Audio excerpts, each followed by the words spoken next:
നീ എന്നെ ക്ലിപ്പിട്ട് ജീപ്പിലോട്ട് തള്ളിയ തള്ളലുണ്ടല്ലോ, ഭയങ്കര ഒറിജിനാലിറ്റി ആയിരുന്നു. പക്ഷേ ഞാനൊന്ന് കണ്ണ് കാണിച്ചായിരുന്നു. നിന്റെ കണ്ണു കാണുമ്പോ ഇത്തിരി കൂടിപ്പോന്ന്. എടാ ഞാൻ എല്ലാം ശ്രദ്ധിച്ചായിരുന്നു. കാര്യമൊക്കെ ശരി, ദേഹം നൊന്താൽ എന്റെ സ്വഭാവം മാറും.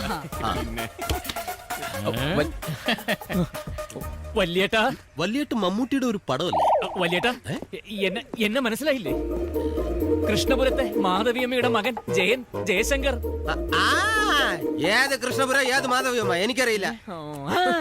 കുട്ടിക്കാലത്ത് ഞാൻ ചെയ്ത ചെറിയൊരു തെറ്റിന് വല്യേട്ടന്റെ അച്ഛൻ എനിക്ക് തന്ന ശിക്ഷ.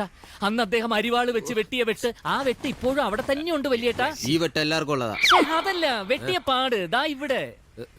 എനിക്കൊന്നും അറിയില്ല. അയ്യോ, ഞാൻ വല്യേട്ടൻ എണീച്ചേ. എണീക്ക്. എന്തിന്? എണീക്ക്. ഒന്ന് കുനിഞ്ഞു നിന്നേ. കുനിഞ്ഞു നിക്ക്. ഇത് കണ്ട, 4ാം ക്ലാസ്സിൽ പഠിക്കുമ്പോ കാശ് മോഷ്ടിച്ചതിന് വല്യച്ഛൻ വെട്ടിയ ഒരു വെട്ടിന്റെ പാട് ഇപ്പോഴും ഉണ്ട്. ഒരുപാടുണ്ട്. ഇത് ഒരുപാടുണ്ടല്ലോ.